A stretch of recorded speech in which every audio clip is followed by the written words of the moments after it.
Ya, Assalamualaikum warahmatullahi wabarakatuh. Selamat siang menjelang sore. Di sini kami dari kelompok satu akan memaparkan hasil laporan produk kami yang berjudul Seblak Judes. Di sini sebelumnya yang terhormat kepada Ibu Dr. Aziza Husin MPD, Ibu Dian Sri Andriani MSC, dan Pak Ardi Saputra MSC.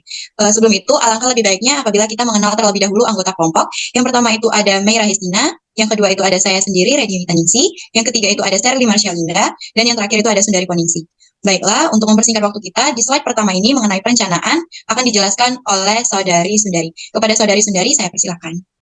Baik, terima kasih atas kesempatannya. Mungkin di sini saya akan menjelaskan mengenai perencanaan. Nah, dalam melakukan sebuah wirausaha, tentunya kita melakukan perencanaan terlebih dahulu. Nah, dalam wirausaha kami mengenai Seblak Judes ini, perencanaan yang kami lakukan itu adalah satu, yaitu mengenai menentukan produk usaha. Jadi, kami dari kelompok satu itu menentukan terlebih dahulu apa sih produk yang akan kami buat usaha. Nah, jadi kami dari kelompok satu itu menentukan produk usahanya itu adalah seblak. Nah, di mana setelah kami menentukan produk usaha, tentunya kami melihat peluang usaha terlebih dahulu. Apakah jika kita membuat usaha tersebut apakah laris ataukah mempunyai peluang di dalam berwirausaha ataupun di masyarakat itu. Nah, tentunya perencanaan yang kedua itu adalah melihat peluang usaha. Jadi peluang usaha dari Seblak Judes ini cukup memungkinkan karena seperti yang kita ketahui bahwasanya makanan seblak ini merupakan makanan yang sangat diminati ataupun banyak peminatnya di kalangan masyarakat terutama di kalangan remaja. Dan kita lihat juga di sini di Inkalaya itu hanya terdapat beberapa penjual yang menjual seblak, sedangkan peminat usaha ini sungguh ataupun banyak peminatnya. Kemudian yang perencanaan yang ketiga itu adalah melihat pesaing. Seperti yang saya jelaskan tadi bahwasanya ketika kita melihat peluang, tentunya kita melihat pesaing juga untuk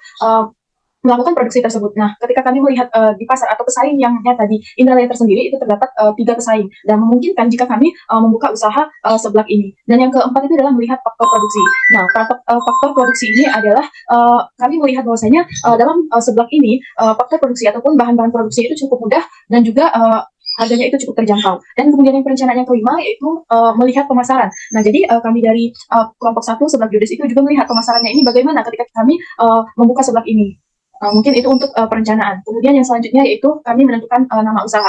Nah, nama usaha dari seblak kami yaitu Seblak Judes. Nah, mengapa kami memilih nama usaha tersebut? Tentunya ada beberapa alasan. Yang pertama itu adalah usaha seblak kami termasuk langka karena mempunyai level hingga 20. Karena seperti yang kita ketahui bahwasanya seblak itu hanya mempunyai level 5 atau sampai level 10 saja. Tapi kami menyediakan untuk levelnya itu yang spesial itu hingga 20. Nah, yang kemudian alasan yang kedua itu adalah jika orang merasakan pedas, maka seseorang akan diam atau lebih marah. Itulah kelihatannya Judes. Jadi orang Judes itu biasanya kan kayak pendiam dan mudah marah gitu kan. Nah, kami mengambil nama tersebut ketika orang tersebut memakan seblak kami. Kemudian yang ketiga itu adalah karena kami berempat itu orangnya jarang senyum ya. Jarang senyum, maka kami berinisiatif itu membuat seblak ini namanya Judes seperti pembuatnya. Mungkin itu saja penjelasan dari saya kembalikan lagi kepada moderator. Terima kasih. Oke, baik. Terima kasih kembali kepada Saudari Sundari atas penjelasannya. Selanjutnya ini mengenai alasan memiliki usaha seblak, itu akan dijelaskan oleh Saudari Meira. Kepada Saudari Meira, saya persilakan. Baik, terima kasih atas kesempatannya. Di sini saya akan menjelaskan tentang alasan kami memilih usaha seblak Judes, yaitu karena yang pertama, seblak termasuk makanan populer dan banyak diminati masyarakat, sehingga membuat peluang usaha ini semakin mudah dikembangkan. Yang kedua, yaitu bahan baku seblak mudah didapat terutama di pasar dan toko-toko kecil. Yang ketiga, di Indralaya itu hanya ada 3 penjual seblak dengan jarak yang cukup jauh, dan mereka tidak menyediakan pengantaran online. Jadi, kami memutuskan untuk membuka usaha seblak dengan free delivery agar dapat menarik pelanggan. Yang keempat, yaitu proses pembuatan seblak cukup mudah dan praktis. Jadi lidah orang Indonesia sangat cocok dengan olahan makan yang legit, kental, dan punya rasa rempah yang kuat. Alasan itulah yang membuat usaha seblak kian ramai, peminatnya pun cukup banyak. Mulai anak kecil hingga dewasa semua menyukai olahan makanan ini. Terkenal dengan citra rasa pedas dan gurih, makanan yang terkenal melalui daerah Bandung ini bahkan telah dijadikan bisnis kekinian. Terdiri dari kerupuk lembek yang diolah bersama bahan tambahan seperti telur, makaroni, sosis, suiran daging, tulang ayam, bakso aci, mie, sayuran, dan lainnya. Bumbu yang digunakan sangat beragam dan menjadikan kencur sebagai bumbu ciri khas seblak. Yang selanjutnya yaitu proses produksi atau cara membuat. Yang pertama yaitu kita bisa melakukan merendam kerupuk pada air panas hingga mengembang lalu tiriskan dan beri sedikit minyak goreng agar tidak saling lengket. Yang kedua yaitu mengulek cabai, bawang merah, bawang putih, dan kencur hingga halus. Yang ketiga yaitu tumis bumbu hingga aromanya tercium wangi.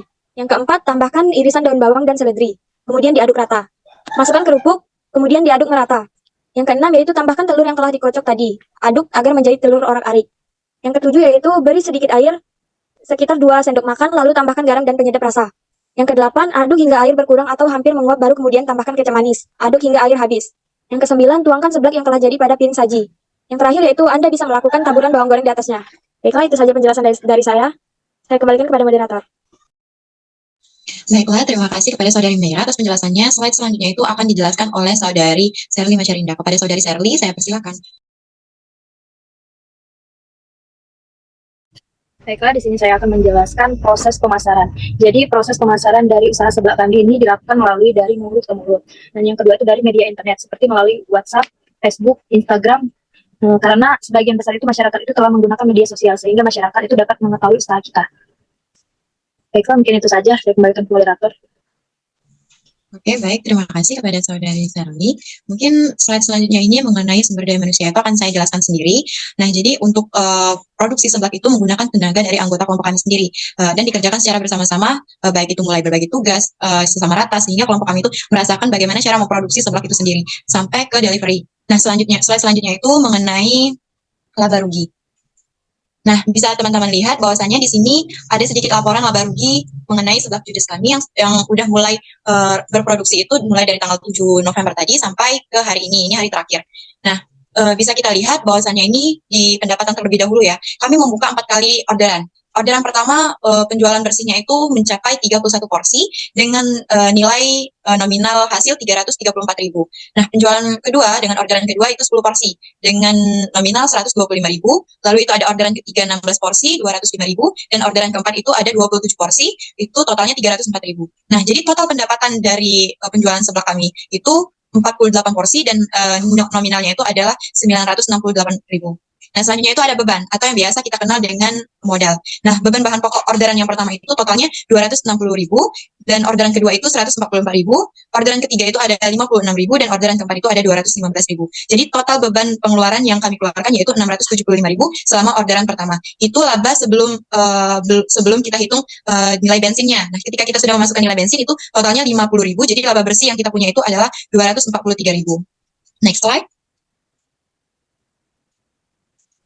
Nah, selanjutnya itu ada hasil kendala, analisis kendala. Nah, analisis kendala ini kami sudah menganalisis selama produksi, itu ada 3 kendala yang dapat menghambat kelancaran penjualan produk seblak judes. Nah, yang pertama itu kurangnya pemasaran produk seblak judes ini di kalangan masyarakat. Jadi, rata-rata kalangan masyarakat yang mengenal seblak judes ini dominan ke mahasiswa dan mahasiswi Unsri.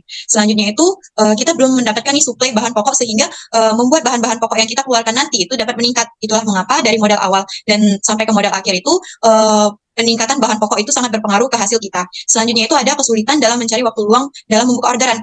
Mengapa hal itu bisa terjadi? Karena dalam melakukan sebuah orderan atau melakukan sebuah pembukaan orderan itu kita harus memiliki waktu luang yang cukup panjang. Karena dengan produksi yang lumayan ribet tapi cukup simpel, itu juga memakan waktu, apalagi dalam melaksanakan pengantaran.